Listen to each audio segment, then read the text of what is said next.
son personas que se salen de lo que nosotros entendemos que es típico, ¿no? Incluye tanto altas capacidades como una dislexia, un autismo, un TDAH. La superdotación es un concepto que está dentro del paraguas de las altas capacidades. Las personas que tienen un talento simple o un talento compuesto. Antes descartaban, ¿no? Decían, si tu inteligencia general no es superior, no eres de altas capacidades o no eres superdotado. Ahora no. Y él siempre dice que el talento que no se cultiva se pierde. No quiero que lo etiqueten y al final no lo evalúo, no lo detecto y mi hijo tiene una alta capacidad o tiene un trastorno de déficit de atención y sigue en el aula. No está atendido. Pero hay muchísimas menos niñas detectadas que niños, no porque no los haya, sino porque no están detectadas. Normalmente. Se queda callada, hace los deberes, estudia, aprueba. O sea, hay unas becas, del Ministerio de Educación que dan todos los años, en septiembre. Pues a lo mejor en el caso de las altas capacidades, como saben que no en los centros educativos o no tienen recursos y no se puede atender a estos niños, como dice la ley que hay que hacerlo, dan algo de dinero anualmente para esas familias con esos hijos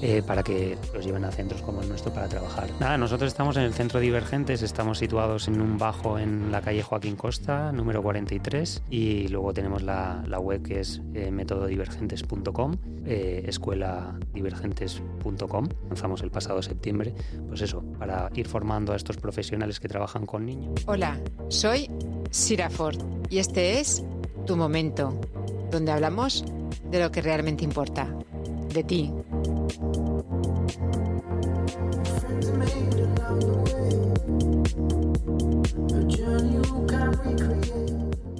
Hola, buenas tardes, Javier y Joana. Sois Javier Peñarrubia y Joana Bofí, que tenéis el Centro de Psicología Infantil, ¿es? Psicología Infanto-Juvenil, que se llama Divergentes. Sí, exacto. Y nada, habéis venido para despejarnos un montón de dudas sobre las personas que son divergentes o neurodivergentes y con altas capacidades. Exactamente. Sí. Hay una falta de información impresionante hoy en día, que parece mentira, ¿no? Que en el año que estamos y en el siglo que estamos todavía haya este desconocimiento. Bueno, contadnos, Javier y Joana, ¿qué son las personas divergentes o neurodivergentes y con altas capacidades?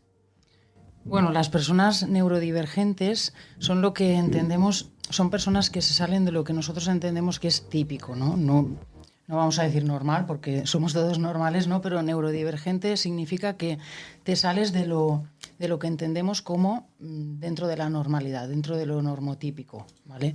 Entonces, todo lo que son neurodivergencias incluye tanto altas capacidades como una dislexia, un autismo, un TDAH, estos los hemos escuchado más, ¿no? Pero dentro de la neurodivergencia está también la alta capacidad.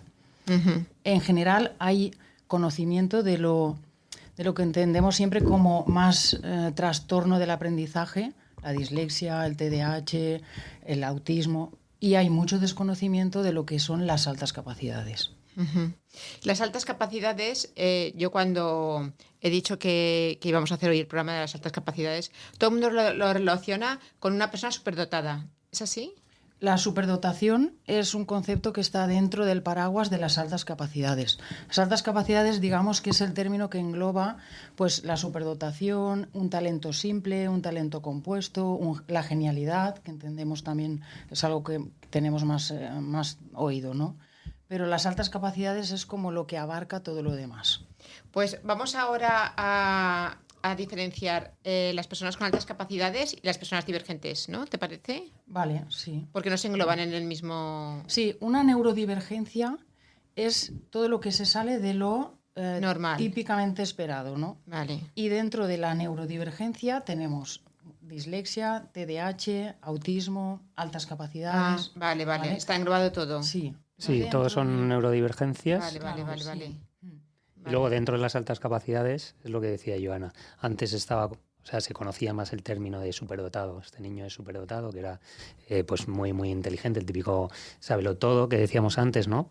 Y ahora sabemos, pues las altas capacidades, como decía Joana, están agrupadas, los superdotados están dentro de ese grupo, pero no solo los superdotados, sino las personas que tienen un talento simple o un talento compuesto, uh-huh. Etcétera, etcétera. Entonces, eso, las altas capacidades engloba todo ese... Javier, lo de el talento simple o talento compuesto yo no lo había oído nunca. ¿Nos puedes decir lo que significa? Eso que te lo responda mejor Joana, que es la que mejor te lo va a responder. Un talento simple es, mira, tú puedes ser muy buena en música y estar dentro de la normalidad en todo lo demás. Entonces tienes un talento, que es la música. Y un talento compuesto es que puede ser muy buena en música, pero también en deporte o en lenguas. Es un talento compuesto. Uh-huh. Y es lo mismo, está todo debajo de la alta capacidad. Antes descartaban, ¿no? Decían, si tu inteligencia general no es superior, no eres de altas capacidades o no eres superdotado. Ahora no, ahora se entiende que tú puedes ser... Mira, ¿cómo se llama el tenista este? Nadal. Uh-huh. Nadal es una alta capacidad, ¿no? A mí me da igual que suspenda matemáticas. Él en deporte, en tenis, tiene un talento. Uh-huh. Entonces, no vas a descartar a una persona que es un genio en matemáticas porque a lo mejor no sea bueno en lengua. ¿Vale? Eso es un talento simple. Vale. Bueno, de hecho, dicen que las grandes mentes, ¿no? de la historia tenían altas capacidades, ¿no? Claro. Einstein, sí. ¿no? Einstein, incluso altas Mozart. capacidades y alguna neurodivergencia que Sí, no es alta claro. capacidad, como puede ser un déficit de atención o incluso un autismo. Bueno, hoy en día tenemos a Elon Musk, ¿no? Que tiene... También dicen que es de... Bueno, ¿no? Estoy segura que es de altas capacidades. sí. Dicen que es Asperger. Asperger, sí. Está dentro del autismo. Del autismo. Está dentro del autismo. Es un autismo leve. Sí.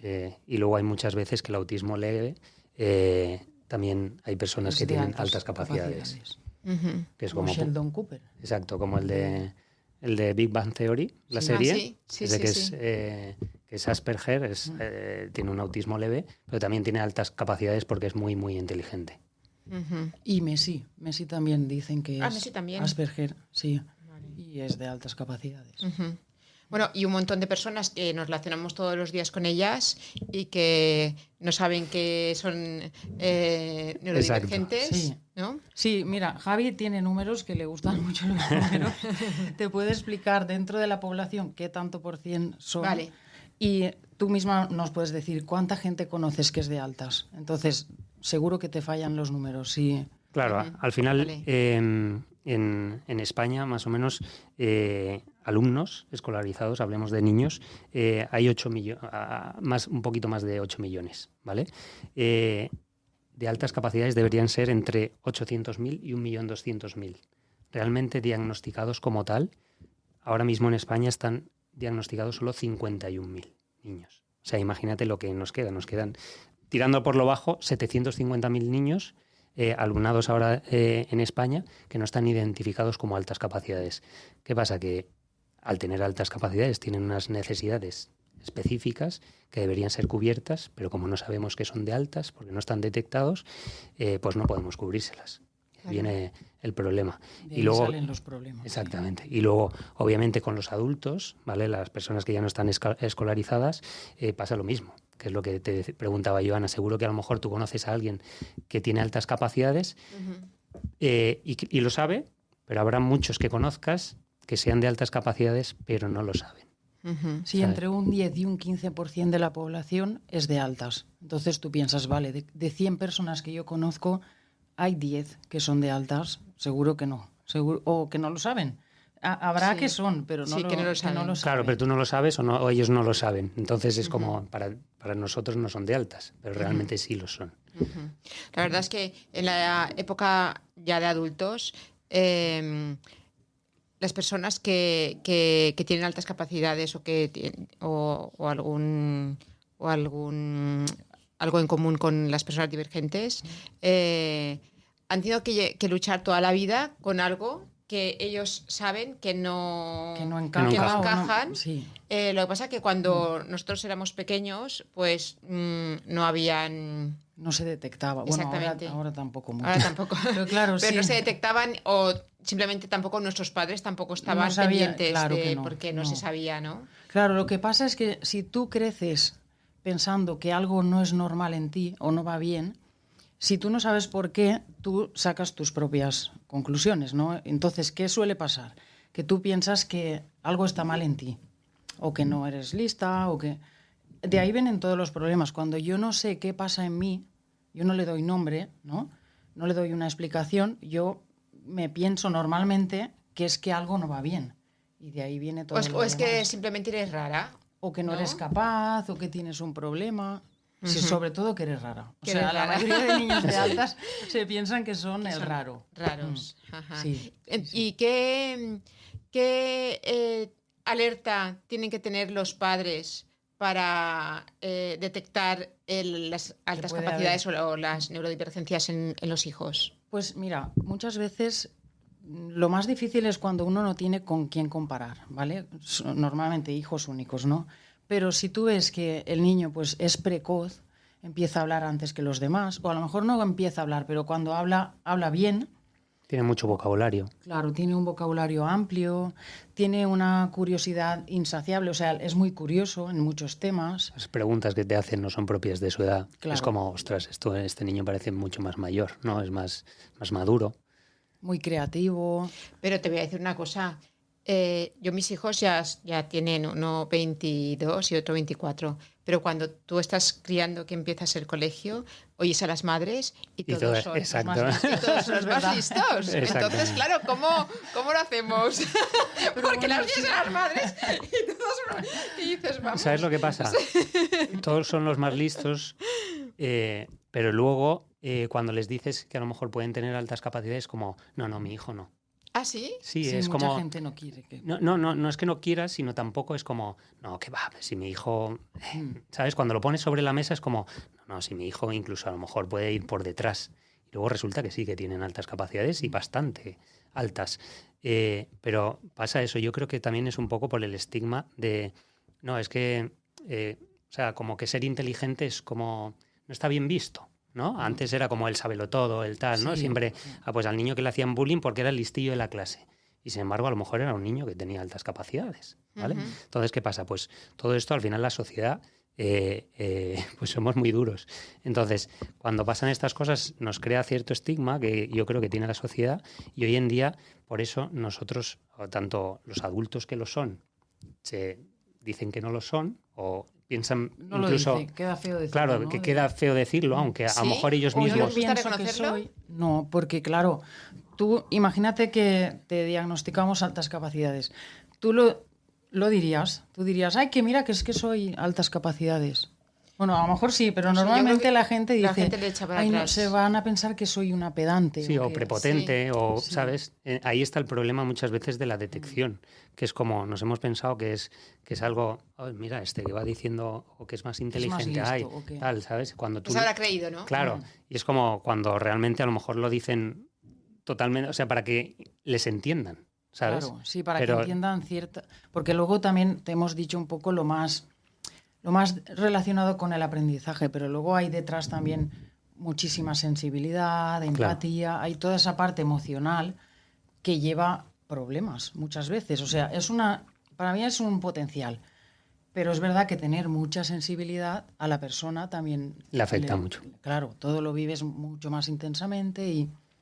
Las personas que tienen una sensibilidad especial, ahora que estamos un poquito más informados, se llaman las personas PAS. Eso es persona altamente sensible. Normalmente las personas con altas capacidades tienen una alta sensibilidad. Vale. Y ahí es entramos, como un rasgo dentro de las altas capacidades. Y ahí marcamos todas las neurodivergencias también con alta sensibilidad. Es una neurodivergencia, sí. Vale. O sea, todas las personas que tienen autismo o son Asperger son PAS también. No tienen por qué. No tienen por qué. No, es algo más característico en este caso de las altas capacidades. Por eso nosotros en Divergentes, siempre cuando nos llaman unos padres o un adulto, pues para hacer una evaluación, ¿no? Para saber si tienen altas capacidades sus hijos o ellos mismos, les decimos siempre que porque al final la gente... Alta capacidad lo relaciona con algo cognitivo, ¿no? Como cognitivamente, algo más, pues ser más inteligente a nivel intelectual.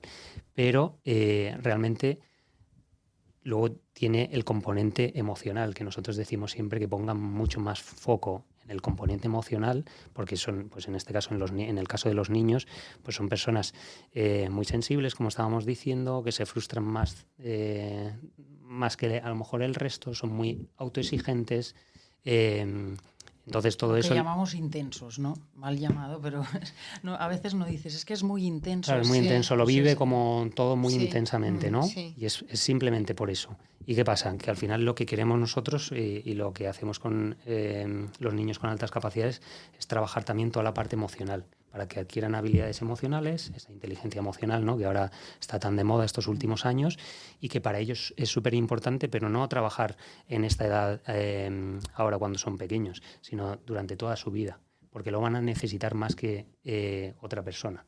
Trabajar y tener esas habilidades emocionales para gestionar todo lo que pase en su vida. Entonces, por eso nosotros siempre les ponemos el foco de, vale, porque al final cuando nos lo mandan o lo mandan desde el centro educativo, dicen, no, porque... Claro, al centro educativo le interesa lo cognitivo, ¿no? Pues cuánta capacidad tiene y cómo tengo que ayudarle yo.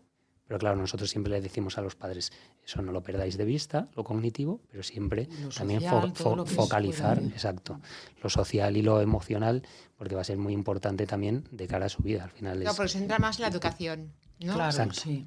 Y los padres cuando hablan de alta siempre es como lo cognitivo, a ver qué hago, cómo desarrollo esa capacidad, cómo voy a estimularlo, ¿no?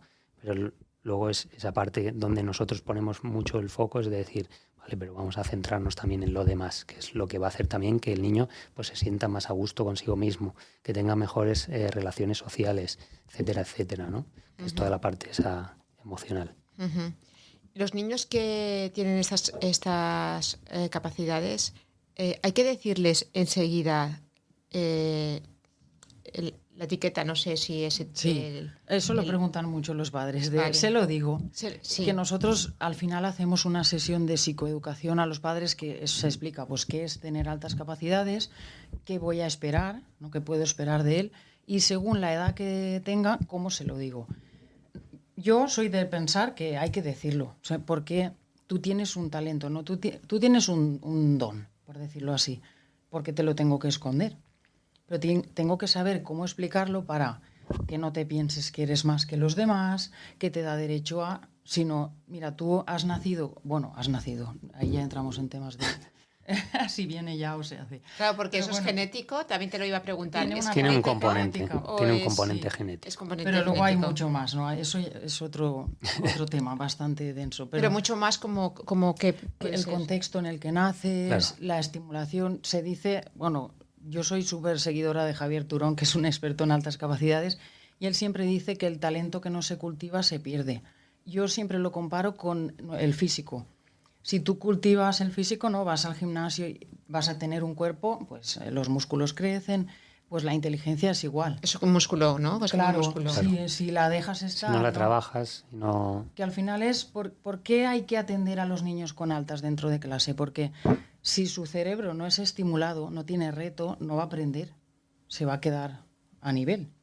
Entonces, o lo hago fuera del colegio y me busco la vida para que ese cerebro realmente trabaje, o se va a perder, o el colegio lo hace, que es otro tema. Y eso ocurre con las altas capacidades y con las personas que tienen dislexia o autismo. Lo mismo, sí. Esas personas se creen también que no es que sean superior intelectualmente, sino al contrario, se creen ellas mismas que están por debajo de lo normal en cuanto a inteligencia. Entonces, ¿cómo se desarrollan esas personas y cómo les hacemos ver que no es así?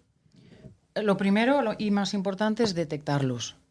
Vale. Cuando yo detecto una dislexia, ya sé cómo puedo ayudarle. La dislexia, que esto también antes no se detectaba tanto, hay muchos adultos con dislexia que no lo saben y han crecido pensando que eran tontos, porque claro, es muy... Si yo no sé leer bien, es como que parezco tonto, ¿no? Y a lo mejor es que tengo un problema como la dislexia que no me permite leer bien, pero mi inteligencia está bien. En el momento en que sé que tengo un problema en la lectura, empezamos a trabajar hasta que tú puedes leer de forma funcional. La dislexia no se cura, pero puedo aprender herramientas. Sí que se mejora. Claro, sí. Sí que se mejora. No se cura también porque no es una enfermedad. Bueno, pero te puedo dar herramientas que te ayuden a leer con normalidad.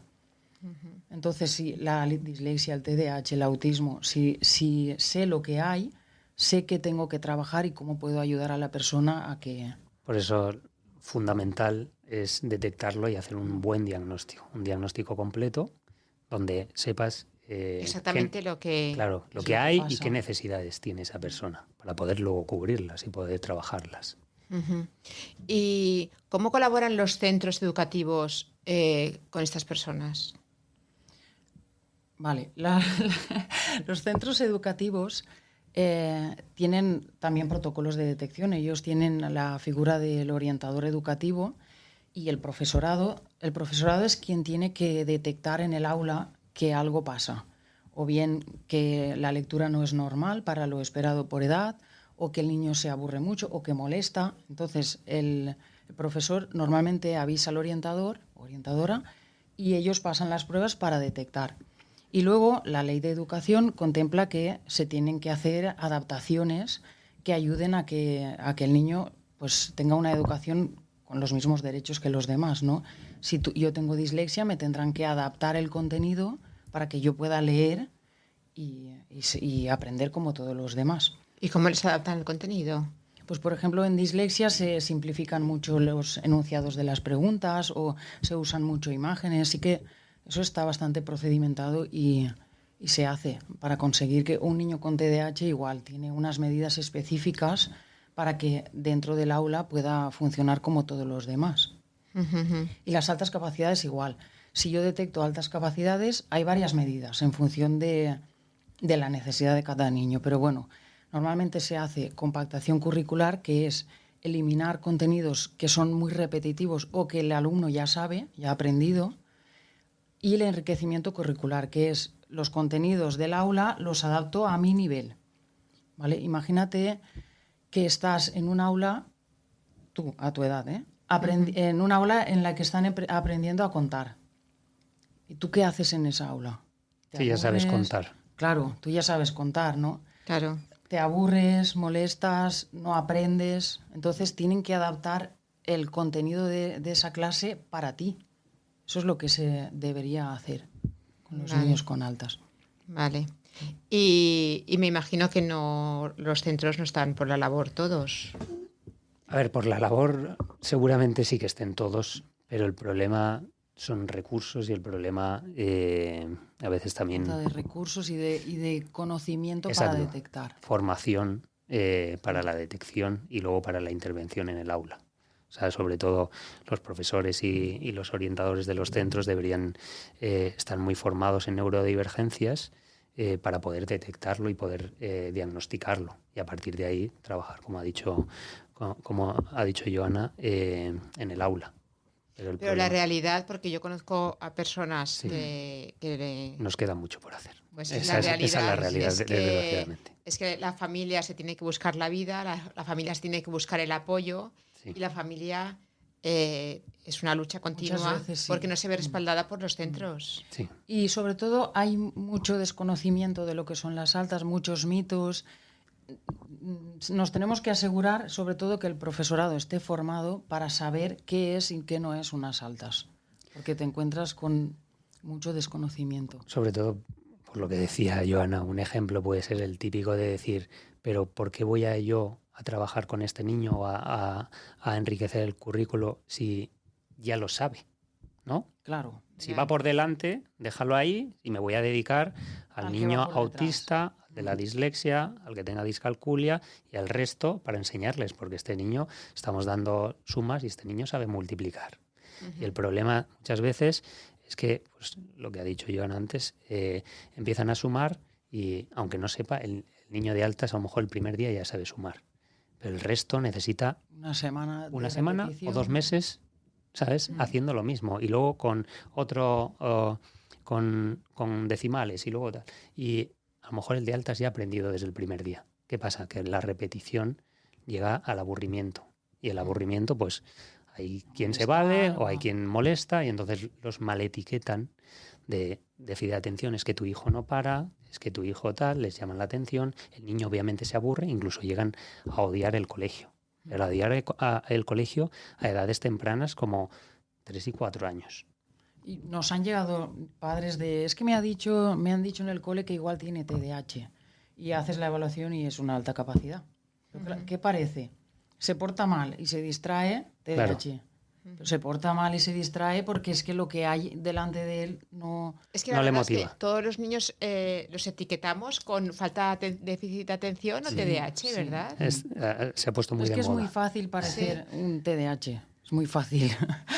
Porque si te portas mal, eres muy inquieto y no atiendes, pues pareces un TDAH. Y con eso de etiquetar, yo quería decir que muchas veces eso es también una cosa que nos dicen mucho los padres, que es, ay, pero es que yo no quiero evaluar porque no quiero que etiqueten a mi hijo.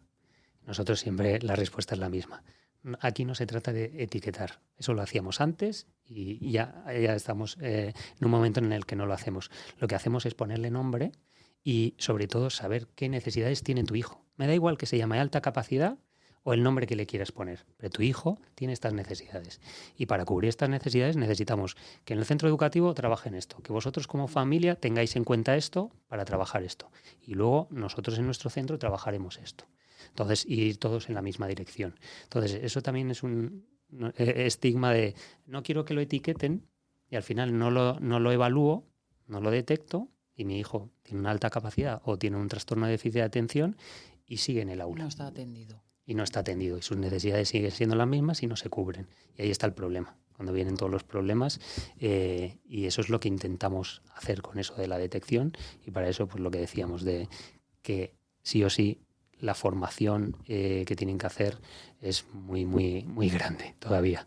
Y luego también es verdad que un profesor en el aula tiene 30 niños, que es que también hay que entender un poco. En el aula puede estar alguien con altas capacidades, claro, alguien con dislexia, leve, con autismo. Sí. Es claro, se debe mezclar ahí todo. No es es fácil, muy no difícil y implica mucho trabajo atender a este tipo claro, de... porque tienes que mirar cada uno, ¿no? Requiere mucho trabajo también particularmente por parte de los profesores. Uh-huh. Entonces luego hay unos porque hay, por lo que decíamos antes, centros educativos que sí están por la labor de trabajar, pero luego das con un profesor que dice, que no, mira, yo llego hasta aquí y hasta aquí llego. Y yo no hago más por este niño que tiene altas o porque... Pero sin embargo luego a lo mejor al año siguiente, y los padres obviamente se quejan, pero sin embargo al año siguiente dan con un profesor o una profesora que se le ocurre un montón y dice, ¡buah, mi hijo va encantado! Claro, pero ahí depende con quién des y luego eso, obviamente 20, 25 niños, 30 y cada día que sabemos más, que existen más niños con neurodivergencias, darle a cada uno lo que necesita es complicado, es complicado. Uh-huh. ¿Y cómo son los pasos para que la familia pueda arropar a estos niños?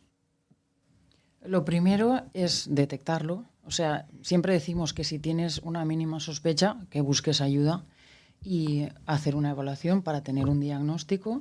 Con el diagnóstico se va al centro, a no ser que sea el centro quien haya hecho la detección, y se hace un plan. Un plan tanto para el centro escolar, de estas son las adaptaciones que le vendrían bien, y luego para la familia fuera. La familia puede, si el niño lo necesita, hacer sesiones de psicología y luego se pueden hacer pues actividades que sean enriquecimiento a nivel cognitivo, pues como, no sé, taller de ciencia o robótica, actividades de este tipo.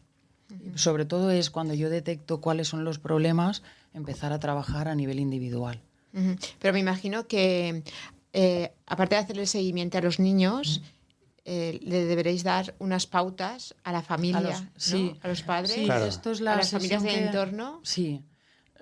Lo que hacemos al final de la evaluación es una sesión de psicoeducación explicando pues qué es la alta capacidad y ahí damos pautas de qué voy a esperar, qué debería hacer cuando, pues por ejemplo, si tienes un niño que es muy intenso, que hemos dicho antes, ¿no? Que tiene pues mucha sensibilidad o que reacciona, cómo tienes que actuar, cómo te tienes que comportar, ¿no? Sobre todo entender que es esperable en él que reaccione así. Sobre todo es cuando empezamos a trabajar con ellos, se trabaja tanto con el niño como con los padres. Uh-huh. Y porque hoy en día, claro, tenemos un estilo de vida, que los padres trabajan de la mañana a la noche, que el niño va solo a lo mejor en el colegio, que nadie está pendiente de los deberes, y sin embargo vemos que el niño suspende, que el niño no va al compás de la clase, y entonces los padres simplemente dicen, es que este niño no estudia, y a lo mejor el niño está estudiando mucho, ¿no? ahí ¿qué deberían hacer los padres? ¿Ponerles un profesor en casa? ¿Llevarlos a algún centro que les ayude a hacer los deberes? Lo primero es ver por qué suspende, porque hay niños con altas capacidades que tienen fracaso escolar, suspenden. A lo mejor suspende porque no tiene ningún interés en aprobar, pero porque lleva tiempo pues desmotivado, desenganchado del sistema educativo y no. Entonces ahí sí que es más trabajar con los padres pautas, técnicas de estudio, rutinas, pero sobre todo que el colegio adapte el contenido para que a él le suponga un reto, que le motive y que le implique trabajar. Uh-huh. Normalmente cuando hay fracaso es qué está fallando para que haya fracaso, porque lo que está fallando no es tu capacidad. Si eres de altas capacidades, tú tienes la inteligencia suficiente para aprobar. Uh-huh. Y si eres autista o eres disléxico, ahí te hace falta como un estímulo más, ¿no? Un refuerzo más. Sí, en el autismo depende del nivel, de la gravedad. Hay moderado, leve, moderado y grave. Entonces ahí hay que ver cuál es el nivel y adaptar todo el contenido a su nivel. La dislexia, lo que te he comentado antes, el TDAH, se tienen que hacer adaptaciones para que él sea capaz de aprobar. Uh-huh. Y siempre que fuera estén trabajando también, claro. No puede ser que si hay que estudiar, hay que estudiar. Aunque yo te facilite y te ponga las preguntas sencillas, te muestre solo una para que contestes y luego otra y no te distraigas, yo te ayudo en eso. Pero tú luego fuera tienes que hacer un trabajo. Uh-huh. Y el apoyo psicológico que prestáis vosotros, por ejemplo, ¿durante cuántos años hay que llevarlo? Depende de lo que se... Por ejemplo, la dislexia es hasta que tú consigas leer de forma normativa, ¿no? Que puedas leer y entender bien todo. Y eso a veces implica toda la etapa escolar. Uh-huh. Y depende, el autismo también es algo que es para largo plazo, porque cada etapa, cada edad van apareciendo cosas nuevas. O sea que yo imagino que toda la vida tienes que estar un poco pendiente de... ¿no? Tienes que estar encima, sí, hay que hacer un seguimiento y... ¿Y es diferente cuando se descubre en la adolescencia, por ejemplo, que se está como un poco más en contra del mundo, más rebotados? Creo que es más complicado en la adolescencia, sobre todo porque muchas veces los niños son los que no quieren venir, ¿no?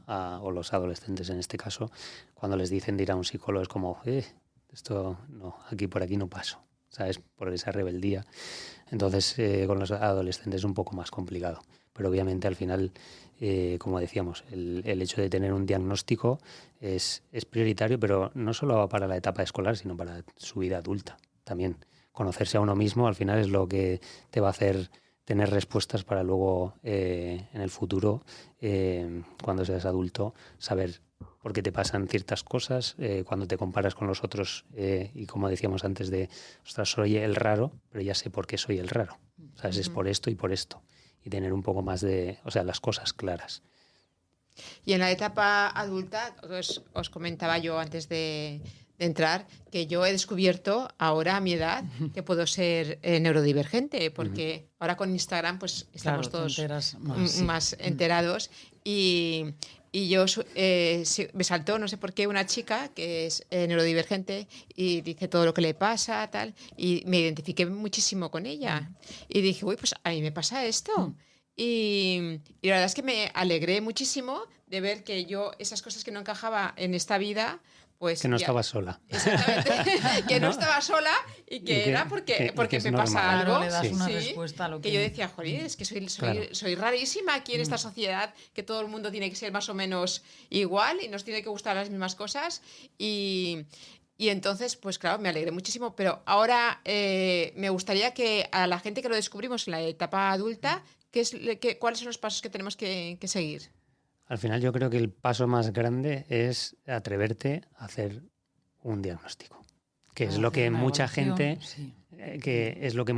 porque nosotros ahora desde hace un par de años tenemos muchísimos adultos que nos buscan también para hacer la evaluación y sobre todo es eso de es que llevaba años queriendo, o sea, con estas preguntas y lo había visto y tal, pero nunca me atreví a dar el paso. Incluso gente que me ha dicho, me llega a llamar y me dice, o me das cita para allá o sé que luego no voy a ir. Sí. Así, y luego cuando les hemos dado cita y hemos hecho la evaluación es como te lo agradecen enormemente porque, claro, imagínate, a lo mejor son gente, tenemos de todas las edades, pero hemos tenido desde 40, 50, incluso 60 y pico años que se han hecho evaluaciones, que dices, ostras, con 60 y pico años, decir, ostras, ahora mismo es el momento en el que necesito respuestas y voy a ello, ¿sabes? Y me atrevo a ir a por ello.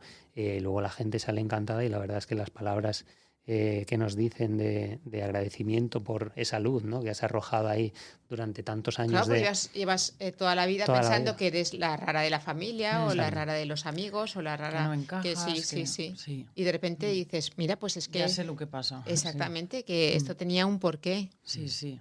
Sí, últimamente... Y eso, y gracias a las redes sociales, como decías, algo bueno tienen, que también dan más visibilidad, ¿no?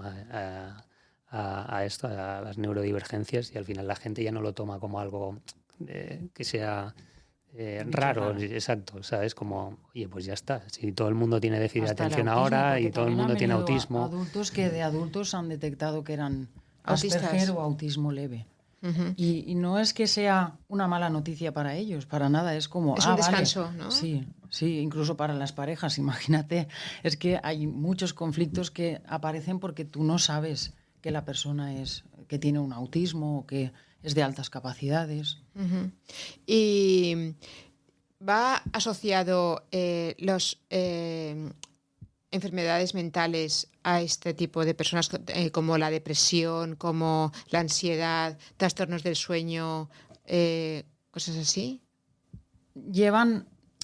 No tienen por qué. Lo que pasa que lo que comentábamos antes, si tú eres muy sensible normalmente, pues lo que para mí puede ser un problema leve, claro, para a lo mejor una persona de alta capacidad puede ser como que se le destruye el mundo. ¿Sabes? La ansiedad. Y si no tienes herramientas para gestionarlo o no las has adquirido, pues eso, desde jovencito, ¿no? Luego esas situaciones te pueden sobrepasar y pues eso, llegar a ansiedad o depresiones graves y entonces ahí es cuando está el problema. Por eso es lo que decimos siempre, que la detección cuanto más temprana, mucho mejor. Vas a ver, porque al final es cuando... Para prevenir. Exacto, mucho mejor prevenir que curar. Porque luego cuando tienes que curar, pues te cuesta más. Uh-huh. Más tiempo, más dinero, obviamente, y a veces incluso no llegas a poder ayudar a esa persona o porque la persona directamente desiste de la terapia, etcétera, porque son muchos años metidos en esa dinámica. Entonces la familia tiene que estar muy pendiente de la salud mental o emocional de la persona que tenemos con esas características al lado, ¿no? Sí, igual que estamos pendientes de... A veces damos más importancia que suspendan que a que esté bien. Y eso es algo que lo hacemos todo el mundo, pero en realidad debería ser más importante ver que está bien. Claro, que se encuentra bien, que se siente bien, pero nunca preguntamos eso. Al final los padres es como, ¿qué notas has sacado? Ostras, es que mi hijo ha suspendido, o es que me han dicho que en el colegio se porta mal. Y ahí pones el foco. No pones el foco en qué le está pasando, por qué se está portando mal en el colegio y en casa es un niño excelente, o al revés, que pasa muchas veces también. Si en casa es perfecto, en el colegio, exacto, en el colegio no tienen ninguna queja y en casa es que tiene un comportamiento fatal, no nos hacemos con él. Entonces también es un poco el trabajo ese que decías de padres. Yo también soy padre y a veces, aunque trabajemos mucho y tengamos pocas horas, al final somos padres y tenemos que dedicarle tiempo de calidad a nuestros hijos. Y con todo lo que se sabe hoy en día, al final focalizarte en lo académico sabemos que no es lo mejor.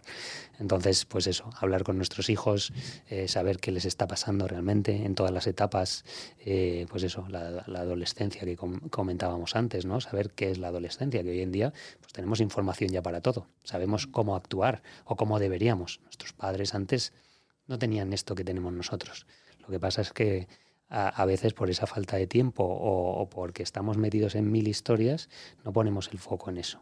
Y creo que deberíamos parar un poquito y focalizarnos realmente en nuestros hijos porque les va a hacer mucho bien el día de mañana. Uh-huh.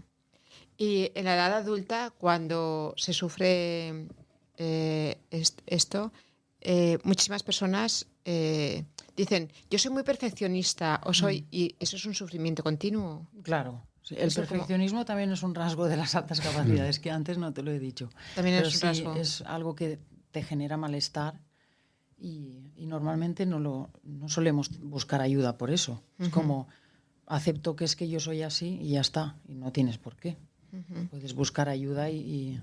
O sea, que también se trata el perfeccionismo. Sí, es que es un rasgo, claro. En los niños de altas, hay niños de altas que no aprueban porque no terminan los exámenes, pero porque no pasan al siguiente ejercicio porque nunca ven el primero perfecto, ¿sabes? O sea, eso es algo que suele pasar.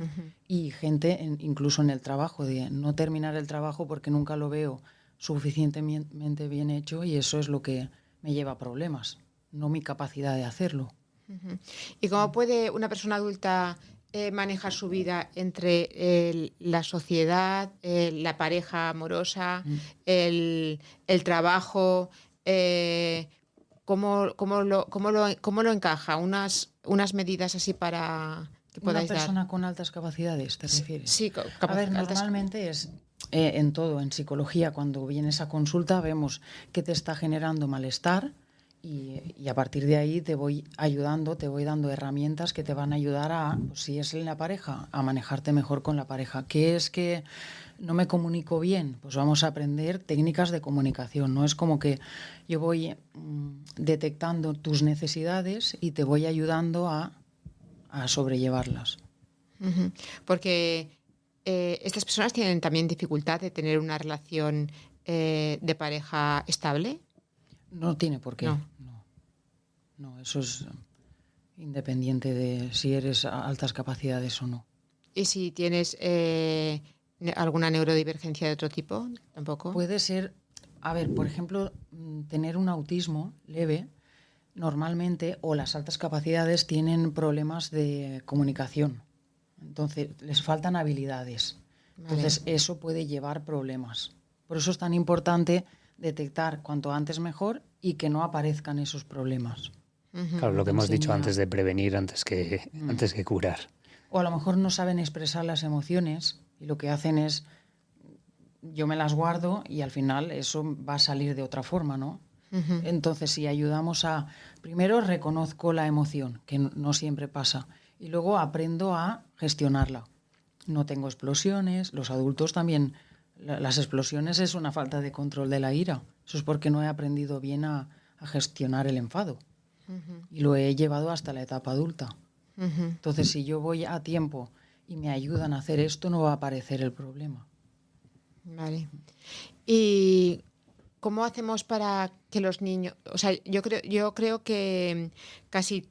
todas las personas que sufren esto, ¿se dice sufren o padecen o no es un sufrimiento? No. Entonces, ¿cómo todas las personas neurodivergentes. Sí, que son neurodivergentes. Sí, que tienen estas condiciones. Sí.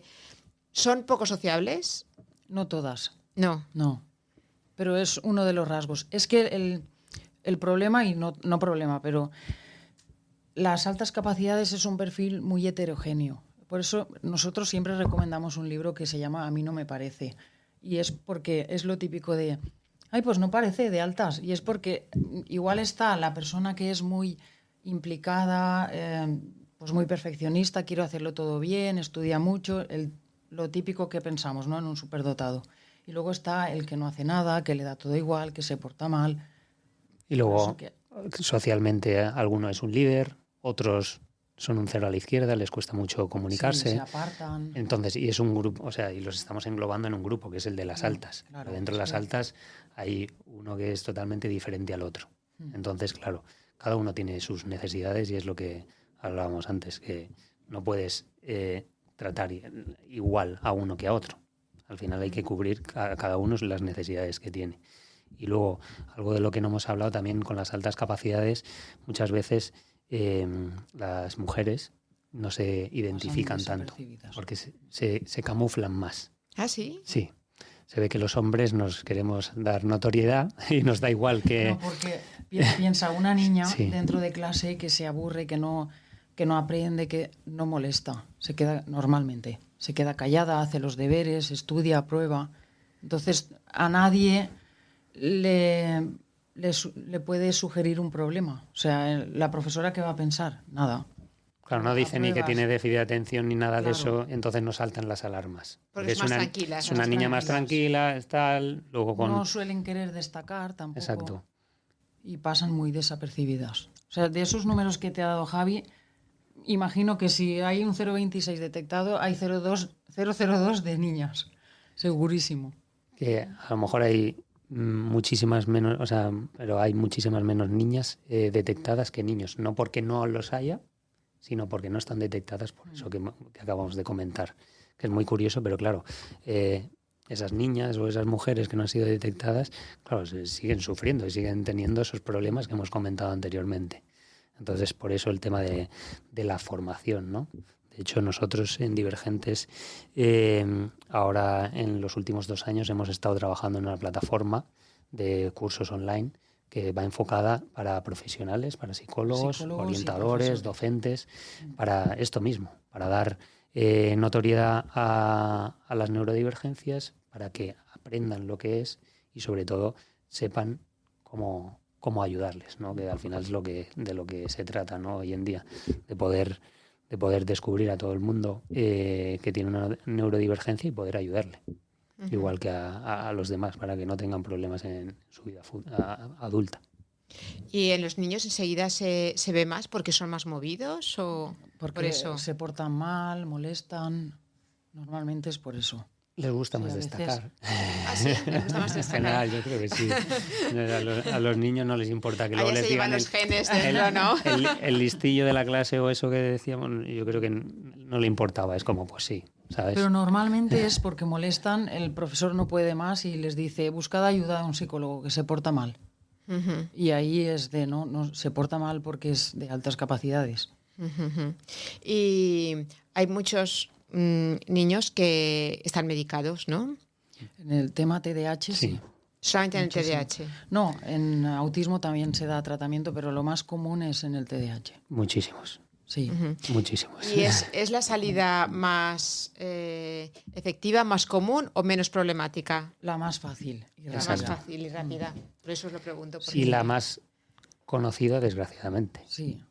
Porque es la más fácil, al final la conoce ya todo el mundo, porque todo el mundo, todos los padres cuando hablan eso lo ven incluso normal porque se ha normalizado. Se ha normalizado, pero es el un medicar tema a un muy, exacto, el medicar a un niño. Muy grave. Sí, porque compañeros de mis hijos de clase ¿ves?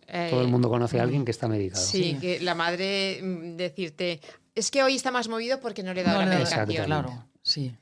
O sea, que es lo más fácil, lo más rápido, ¿no? Pero no es lo más efectivo.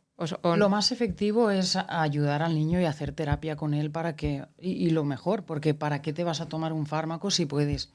Está claro que hay casos que necesitan las dos cosas, la terapia y el fármaco, pero la mayoría de casos veces extremos. se podrían evitar. Luego quería preguntaros, claro, el darle el apoyo emocional y psicológico a estos niños supone un desembolso económico. Sí. Te iba a decir eso en el tema fármaco, claro. La terapia no es barata, el sistema de salud no tiene recursos. Los recursos necesarios hoy en día. Tienes que ir por la parte privada y es caro, es la verdad. Entonces, claro, lo fácil es el fármaco y así no tengo que ir a terapia. Entonces, si no tenemos los recursos, no podemos dar apoyo a niños ni con altas capacidades, ni con divergencias. Hay hay unas becas, del Ministerio de Educación que dan todos los años, en septiembre, para, pues eso, como no pueden cubrir, pues a lo mejor en el caso de las altas capacidades, como saben que no en los centros educativos o no tienen recursos y no se puede atender a estos niños, como dice la ley que hay que hacerlo, dan algo de dinero anualmente para esas familias con esos hijos, para que los lleven a centros como el nuestro para trabajar lo que necesitan, ¿no? Lo que pasa es que, primero, es poco dinero y segundo, llega muy tarde, porque son para cursos escolares que empiezan en septiembre y hay veces que llega en febrero, ¿no? Febrero, marzo, abril. Y claro, te dejan solo de plazo hasta junio, que se acaba el curso. Entonces, como tienes que aglutinar muchísimas sesiones en pocos meses, no es obviamente así. no Tiene que ser estable y no es efectivo. Unos meses Entonces, desgraciadamente... o sea, que el Ministerio de Educación no destina el suficiente... No, lo pone en la ley, pero la ley no se cumple. En este caso, no se suele cumplir, desgraciadamente. Pues desde aquí tenemos que hacer una llamada, ¿no? Para que los políticos, recursos, sí, ¿no? Incidan un poquito más. Pues hoy en día, el tema de salud mental en general vamos muy cortos. Adultos, infantil, todo. Cada vez... decían que España y no sé qué otro país como que vamos en cabeza de la cantidad de fármacos que toma hoy en día la gente. Psicofármacos, ¿no? Exacto. Y es como, bueno, en vez de gastárnoslo en pastillas, ¿por qué no nos lo gastamos también en psicólogos o incluso en prevención? ¿Sabes? Incluso ir un poco antes. Lo que decíamos a lo mejor de trabajar el tema de habilidades emocionales, inteligencia emocional, pues ponerlo en las aulas, ¿no? Eso, o sea, eso es una cosa que sería fundamental. El que en las aulas enseñen a los niños a gestionar sus emociones, ¿no? Yo también lo pienso. Sí. Autoestima, inteligencia emocional, habilidades sociales, creo que es fundamental. Y ahora mismo en la sociedad actual cada vez lo necesitamos más, con todo el tema de redes sociales, internet y todo esto. Porque una de las enfermedades que hay ahora con la juventud, por culpa de por las redes sociales, es la falta de autoestima de todo el mundo, porque como se comparan todo el mundo con lo que ven en las redes. Con la falsedad de las redes, ¿no? Falta de autoestima, habilidades sociales también, ya no saben... Claro, ya no se relacionan como antes, ahora se meten en su cuarto, se cogen su tablet o su móvil y están hablando con sus amigos, ¿sabes? Pero ya no está mirarse a la cara, mirarse los ojos, esa socialización que sí había antes. Y a eso sumamos la falta de socialización a tener una divergencia, el niño... Claro, no ayuda nada. No ayuda nada. ¿no? Igual que las pantallas no ayudan nada para el déficit de atención. Porque no teniéndolo ya te lo provoca.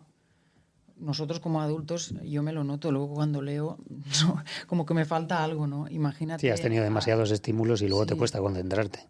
O sea, eso cuando has cogido el móvil un rato o te levantas y coges el móvil, luego hasta que te focalizas para trabajar, a nosotros nos cuesta como adultos que no hemos vivido. En los niños eso va a hacer estragos. Y en los niños que tú ya ves carritos, bebés que tienen menos de un año y van le han puesto una pantalla ya para ver los dibujitos.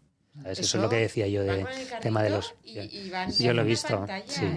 Eso va a traer muchos problemas. Eso no sabemos todavía el alcance, pero llegará un día en el que empecemos a ver todo eso con los estudios que hagan y al final se tomarán medidas. Lo que pasa es que conforme está avanzando la sociedad de rápido, ahora con el tema de la inteligencia artificial, que va todo muy rápido y nosotros vamos muy lento tomando medidas.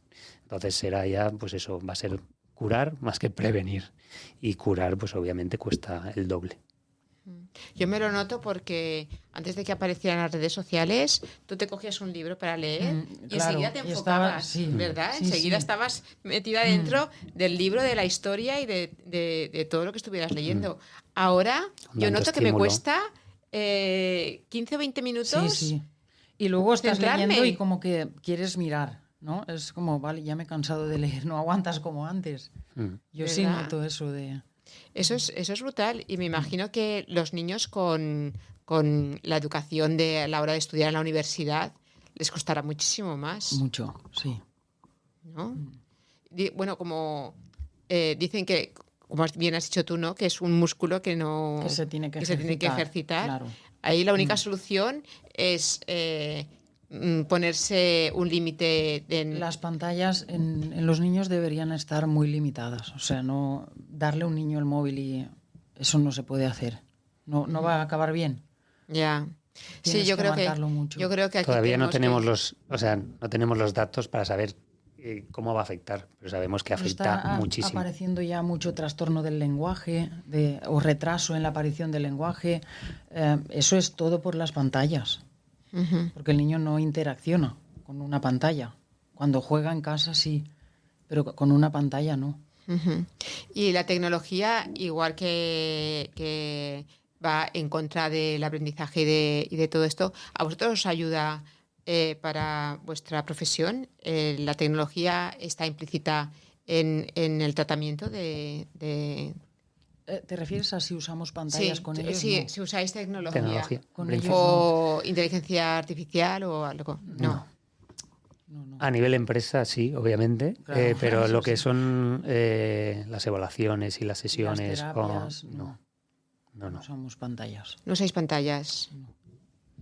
Y cuando un niño está como que en su casa no aceptan la divergencia que tiene, ¿cómo es su desarrollo emocional? Normalmente se espera que sea más problemático. Si yo sé que hay una necesidad y no la atiendo, eso va a provocar que aparezcan más problemas. Entonces, si no acepto, eso pasa algunas veces cuando se detecta autismo y a la familia le cuesta aceptar que hay un autismo. Entonces, si yo no lo acepto, no lo voy a ayudar. Si el niño tiene autismo y no tiene contacto visual, no comunica bien, y yo no lo trabajo, ¿qué va a pasar? Va a ir a más.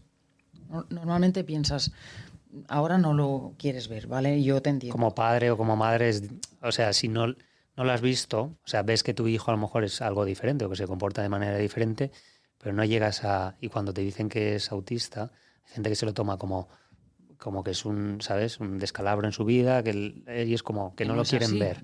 Exactamente, no es para nada así, pero se lo toman como eso y como dice Joana, no lo quieren ver. El problema de no verlo es eso, que no le están ayudando a esas necesidades que tiene y luego obviamente van a más. Los problemas crecen. De todas maneras, en nuestra sociedad no estamos mentalizados. No estamos preparados. No estamos mentalizados para relacionarnos con la gente que tiene divergencias. Porque yo recuerdo que estaba un día en un sitio público, en correos, y había una chica que quería mandar un paquete de correos y no le hacían ni caso, pero había ido a varios mostradores y las chicas no le habían hecho ni caso porque como que la trataban de que no estaba bien, y la chica ya tuvo que decir, mira, soy Asperger, si no hablo bien es porque tengo este problema, pero por favor hacerme caso. Muy bien, la chica estaba preparada. Me quedé sí. impresionada. No, es que es verdad que no estamos... Y las chicas en ese momento que estaban atendiendo y que no le habían hecho ni caso, en ese momento dijeron, vale. O sea, como que la estaban rechazando, porque se creían que era una persona que no estaba bien de la cabeza y que estaba ahí y que no tenía otra cosa que hacer más que ir ahí a molestar. Lo triste es que tenga que decirlo, o también hay veces que utilizan pues una cinta azul para que sepamos que se tenga que identificar para que le ayudemos, porque lo normal sería que no me tengas que decir que eres autista. Yo estoy viendo que no sabes muy bien pues cómo pedirme o no sé lo que pasaba. Lo normal es que yo te ayude, no que me fastidie que estés. Claro. Es que por eso es que empezando porque no tenemos el conocimiento de cómo son las personas, las características de que pueden padecer cada neurodivergencia, ¿no? Sí. O sea, tenemos que educarnos la sociedad en eso. Sí. Yo creo que hay muchísimo trabajo por hacer y muchísima, mucho por poner de nuestra parte cada uno. Sí. Y educar mucho a la sociedad en neurodivergencia. Y hay información, pero yo creo que muchísima más información hace falta, ¿verdad? Sí. Sí, hace falta aún mucho trabajo. Hace falta mucho, pero bueno, es verdad que al final cada día vamos avanzando un poquito a poco, pero vamos avanzando. Igual que antes nadie sabía lo que es un déficit de atención y hoy en día todo el mundo lo conoce, incluso se diagnostica más de lo que se debería y se medica más de lo que se debería, como hemos hablado. Lo mismo pasa con el autismo, ahora está pasando con las altas capacidades. Al final es un trabajo que llevará tiempo, pero que poco a poco iremos consiguiendo. Uh-huh. Pues me ha parecido súper interesante todo lo que nos habéis transmitido hoy y me gustaría que nos dijerais dónde podemos encontraros las personas que nos están escuchando y están pensando que su hijo puede tener altas capacidades o alguna divergencia. O incluso los padres. Los adultos, ¿no? Exacto, incluso los padres. Les daremos respuesta. Nada, nosotros estamos en el Centro Divergentes, estamos situados en un bajo en la calle Joaquín Costa, número 43, y luego tenemos la web que es metododivergentes.com. Trabajamos online, hacemos evaluaciones en toda España, incluso fuera de España. Y luego eso, en la escuela de formación que estábamos diciendo antes, que es escueladivergentes.com, que es la que estamos ahora lanzamos el pasado septiembre, pues eso, para ir formando a estos profesionales que trabajan con niños, para sensibilizarlos y para que hagan ese trabajo de detección y diagnóstico y que vayamos avanzando, como decíamos. O sea, que no solamente las personas que tienen divergencia o altas capacidades pueden ir a vuestro centro, sino también los profesionales que atienden a estas personas. Exactamente. Sí. Y luego, sobre todo, también todas las personas que tienen problemas a nivel psicológico. Con los niños trabajamos conducta, gestión emocional, autoestima, habilidades sociales, lo mismo con fobias. Exacto. Todo eso también obviamente. Pues nada, muchísimas gracias, Joana y Javier. A ti gracias y a vosotros por este ratito. Exacto. Y dar difusión a los neurodivergentes, porque hace falta y la verdad se agradece mucho. Muchas gracias. Muchas gracias a vosotros.